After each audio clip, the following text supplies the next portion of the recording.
Hello friends, இன்றைக்கி வந்து சூப்பரான சிக்கன் பிரியாணி நம்ம செய்ய போகிறோங்க. எப்போ பார்த்தாலும் வெஜ்ஜு பிரியாணி செஞ்சு போர் அடிச்சிருச்சு.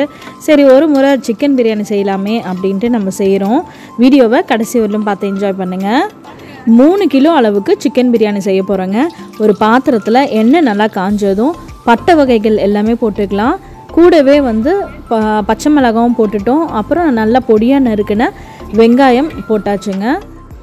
அப்புறம் நம்ம பட்டை, கிராம்பு, ஏலக்காய், சோம்பு, சீரகம், மிளகு, கசகசா இது எல்லாமே நல்லா பொடியாக நம்ம அரைச்சி பிரியாணி மசாலா நம்ம ரெடி பண்ணியிருக்கோம். நான் டிஸ்கிரிப்ஷனில் எவ்வளோ குவான்டிட்டி அப்படின்றத நான் போடுறேன், பாருங்கள். அடுத்து அந்த அரைச்ச மசாலா போட்டாச்சு.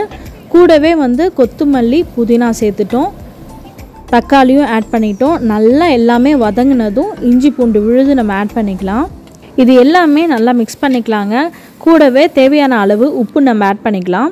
சமையல் கார்டனில் செய்யும் போதே டிஃப்ரெண்ட்டான ஃபீலிங்காக இருக்குங்க. எப்போ பார்த்தாலும் ஒரு கிச்சன் அறையில் செய்கிறதுக்கு பதிலாக இந்த மாதிரி கார்டனில் ஓப்பன் ஸ்பேஸில் செய்யும் போது டிஃப்ரெண்ட்டான ஃபீலிங்காக இருக்குது.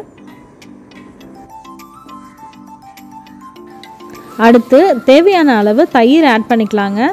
ஒரு பேக்கெட் ஃபுல்லாக நான் தயிர் ஆட் பண்ணியிருக்கேன். அடுத்து காஷ்மீரி மிளகாத்தூள் ஆட் பண்ணிக்கலாம். 3 கிலோ இல்லை 4 கிலோ சிக்கன் நம்ம சேர்த்துருக்கோங்க. ரைஸோட குவான்டிட்டி பார்த்திங்கன்னா 3 கிலோ அரிசிக்கு 4 கிலோ சிக்கன் நம்ம வந்து சேர்த்துருக்கோம். ஸோ நிறைய பீசஸ்லாம் வரும் அப்படின்றதுக்காக இப்போ இது எல்லாமே சேர்த்து நல்லா நம்ம வதக்கிக்கிறோம். சிக்கன் நல்லா குக் ஆகணும். அதுக்கப்புறம் தான் நம்ம தண்ணியெல்லாம் நம்ம ஆட் பண்ணணும். ஒரு 3/4 பதத்தில் சிக்கன் வெந்த பிறகு நம்ம தண்ணி ஆட் பண்ண போகிறோம். ஆல்ரெடி கொதிக்க வச்ச தண்ணி நான் ஆட் பண்ணனால சிக்கன் வந்து ஒரு 3/4 பதம் இருக்கும் போதே நம்ம ஆட் பண்ணுறோம். அடுத்து தண்ணி எல்லாமே நல்லா கொதி வரும்போது நம்ம பாஸ்மதி ரைஸ் ஆட் பண்ணிக்கலாம். கூடயே லெமன் ஆட் பண்ணிக்கிறோம். லாஸ்ட்டாக மெட்ராஸ் ஸ்வீட்டு ஸ்டைலில் இஞ்சி பூண்டு விழுதை வந்து நம்ம சேர்ப்போம் இல்லையா, அதையும் நம்ம சேர்த்தாச்சு. இது இப்போ எல்லாமே நல்லா மிக்ஸ் பண்ணிக்கிட்டு தண்ணியும் அந்த அரிசியும் ஒரே லெவலில் வரும்பொழுது 15 நிமிஷம் தம்மில் வச்சு இறக்கணுன்னா சூப்பரான சிக்கன் பிரியாணி ரெடிங்க. இன்றைக்கி இதுதான் ஸ்பெஷல்.